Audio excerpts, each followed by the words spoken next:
नमस्कार, मैं सानिका और आप सब देख रहे हैं न्यूज़ 21 हमारे राजस्थान बुलेटिन में आप सभी का स्वागत है। चलिए शुरुआत करते हैं आज की खबर के साथ। पहली खबर हमारी पाली से आ रही है। सोजत रोड थाना क्षेत्र में चोरों ने लगातार 2 दिनों में चोर की 2 वारदातों को अंजाम देने का प्रयास किया, लेकिन पुलिस गश्त के चलते दोनों बार उन्हें सफलता नहीं मिल सकी। घटनाओं के बाद क्षेत्र में दहशत का माहौल है और ग्रामीणों ने पुलिस गश्त बढ़ाने की मांग की है। जानकारी के अनुसार स्वराट गाँव में शमशान घाट के आगे स्थित एक मकान को चोरों ने अपना निशाना बनाया। बदमाशों ने मकान के ताले तोड़कर अंदर घुसने का काफी ज्यादा प्रयास किया तथा पहचान छिपाने के लिए लगे सीसीटीवी कैमरों को भी क्षतिग्रस्त कर दिया। हालांकि उन्हें कोई सामान हाथ नहीं लगा। ग्रामीणों का कहना है कि इसी मकान में पहले भी 2 बार चोरी हो चुकी है। वहीं 13 जून की देर रात एक फार्म हाउस में ट्यूबवेल की मीटर और केबल चोरी करने का प्रयास किया गया। मोटर बाहर निकालते समय पुलिस गश्ती वाहन की रोशनी देखकर बदमाश सामान छोड़कर फरार हो गए। सूचना पर एएसआई राजेंद्र सिंह टीम सहित मौके पर पहुंचे और जांच शुरू कर दी गई। पुलिस सीसीटीवी फुटेज के आधार पर आरोपियों की तलाशी फिलहाल कर रही है। पाली से ललित तिवारी की खास रिपोर्ट आप सब देख रहे हैं। राजधानी जयपुर के कानोता थाना क्षेत्र में कथित दबंगई और खुलेआम हथियारों के दम पर हमला करने के मामले ने कानून व्यवस्था पर गंभीर सवाल खड़े कर दिए हैं। सबसे बड़ा सवाल यह है कि गंभीर धाराओं में मुकदमा दर्ज होने के बावजूद घटना के 4 दिन बाद भी नामजद आरोपी पुलिस की गिरफ्त से बाहर है। इससे स्थानीय लोगों में भय और पुलिस की कार्यप्रणाली को लेकर नाराजगी बढ़ती जा रही है। मामला विजयनगर इलाके का है, जहां अजरुद्दीन नामक युवक के कानोता थाने में दर्ज रिपोर्ट में आरोप लगाया गया है कि कुछ दबंग युवकों ने पहले उससे शराब पीने के लिए जबरन पैसे मांगे और फिर विरोध करने पर मारपीट कर जान से मारने की धमकी भी दी। पीड़ित के अनुसार 8 जून की शाम उसकी मोटरसाइकिल रोककर उसके साथ अभद्रता और मारपीट की गई। पीड़ित द्वारा दर्ज कराई गई एफआईआर में सोहेल गद्दी, शाहरुख गद्दी, सलमान गद्दी समेत अन्य लोगों को नामजद किया गया है। रिपोर्ट के अनुसार 10 जून की रात करीब 8 बजे आरोपियों ने 15 से 20 लोगों के साथ मिलकर दोबारा हमला किया।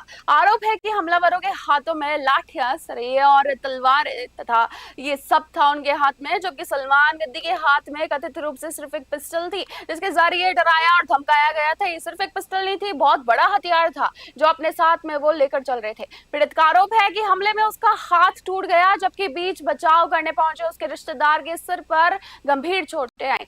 एफआईआर में ये भी उल्लेख किया गया है कि आरोपियों ने पूरे परिवार को जान से मारने की धमकी भी दी और मुकदमा दर्ज कराने पर भी गंभीर परिणाम भुगतने की चेतावनी तक दी। पीड़ित का यह भी दावा है कि घटना के बाद लगातार व्हाट्सएप कॉल के माध्यम से धमकियां भी दी जा रही है। इतना ही नहीं, पूरी वारदात पास की दुकान में लगे सीसीटीवी कैमरों में रिकॉर्ड होने का भी दावा किया गया है, जो जांच में महत्वपूर्ण साक्ष्य साबित हो सकता है। कानोता थाना पुलिस ने मामले में बीएनएस की धारा के तहत मुकदमा दर्ज कर जांच शुरू करने की बात कही है, लेकिन हैरानी की बात यह है कि गंभीर आरोपों और नामजद एफआईआर के बावजूद घटना के 4 दिन बाद भी आरोपी खुलेआम घूम रहे हैं और पुलिस अब तक किसी ठोस गिरफ्तारी की जानकारी नहीं दे पाई है। सबसे बड़ा सवाल यह है कि जब पीड़ित द्वारा नामजद आरोपियों के नाम पुलिस को दिए जा चुके हैं, एफआईआर दर्ज कर चुकी है, सीसीटीवी फुटेज होने का दावा भी किया जा रहा है और गंभीर चोटों के मेडिकल साक्ष्य भी मौजूद है, तो आखिर आरोपियों की गिरफ्तारी में देरी क्यों हो रही है? स्थानीय लोगों का कहना है कि यदि समय रहते आरोपियों पर सख्त कार्रवाई नहीं हुई तो आम जनता का कानून पर भरोसा कमजोर हो सकता है।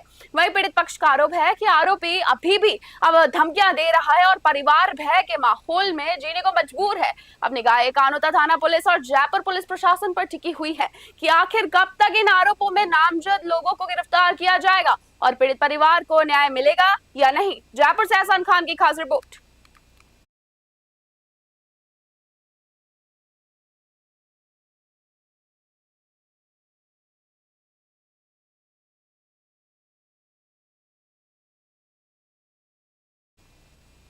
भारत के पूर्व राष्ट्रपति जगदीप धनखड़ अपनी पत्नी के साथ निजी दौरे पर अलवर पहुंचे। इस दौरान उन्होंने पूर्व विधायक महेंद्र शास्त्री के मोती डूंगरी स्थित आवास पर पहुंचकर उनके स्वास्थ्य की जानकारी ली और करीब 1 घंटे तक सामाजिक एवं राजनीतिक विषय पर चर्चा की गई।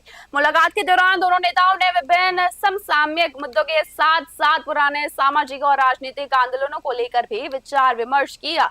धनखड़ ने महेंद्र शास्त्री की दिनचर्या और सामाजिक गतिविधियों की जानकारी लेते हुए उनके स्वास्थ्य स्वास्थ्य की कुशल पूछी और मीडिया से बातचीत में जगदीप धनखड़ ने जाट आंदोलन की यादें काफी ज्यादा तेज करते हुए कहा कि उस ऐतिहासिक आंदोलन का हिस्सा बनना उनके जीवन का सौभाग्य रहा है। उन्होंने कहा कि आंदोलन पूरी तरह शांतिपूर्ण था और समाज की एकजुटता, अनुशासन तथा शांतिपूर्ण संघर्ष ने उसकी मांगों को मजबूती दी थी। महेंद्र शास्त्री से मुलाकात के बाद धनखड़ अपनी बहन के स्कीम नंबर 5 स्थित आवास पहुंचे। इसके बाद वे सर्किट हाउस गए और वहां से दिल्ली के लिए रवाना हो गए। उनका ये निजी दौरा अलवर से राजनीतिक और सामाजिक हलकों में चर्चा का विषय बना हुआ है। अलवर से प्रदीप गोयल की खास रिपोर्ट आप सब देख रहे हैं। आज मेरा अलवर आने का प्रमुख कारण श्रीमान महेंद्र शास्त्री जी के स्वास्थ्य के बारे में जानकारी लेना था। शास्त्री जी अलवर में मुंडावर से विधायक रह चुके हैं और वो 94 वर्ष के हैं। उनकी धर्मपत्नी 90 वर्ष की है। मैं उनसे दूरभाष पर उनके स्वास्थ्य की जानकारी लेता रहा हूँ। आज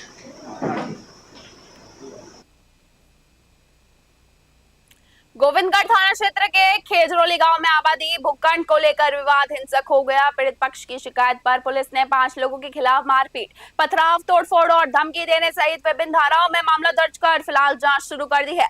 पुलिस के अनुसार खेजरोली निवासी दिनेश कुमार शर्मा और मुकेश कुमार सेनी ने रिपोर्ट दर्ज कराते हुए आरोप लगाए कि उनके पट्टाशुदा आबादी भूखंड की तारबंदी को क्षतिग्रस्त कर दिया गया। विरोध करने पर आरोपियों ने उनके साथ मारपीट और पथराव किया, जिससे 2 लोग घायल हो गए हैं। शिकायत में यह भी आरोप लगाया गया है कि आरोपियों ने करीब 30,000 रुपए मूल्य की तार, जाली और सीमेंट के खंभों को नुकसान पहुंचाया तथा उन्हें मौके से हटा लिया गया। इसके अलावा खेत में रखी घास फूस में आग लगाने और परिवार को जान से मारने की धमकी देने का भी आरोप लगाया गया है। गोविंदगढ़ थाना पुलिस ने भारतीय न्याय संहिता की विभिन्न धाराओं में प्रकरण दर्ज कर जांच शुरू कर दी है। चोमू से जयपाल सिंह की खास रिपोर्ट आप सब देख रहे हैं।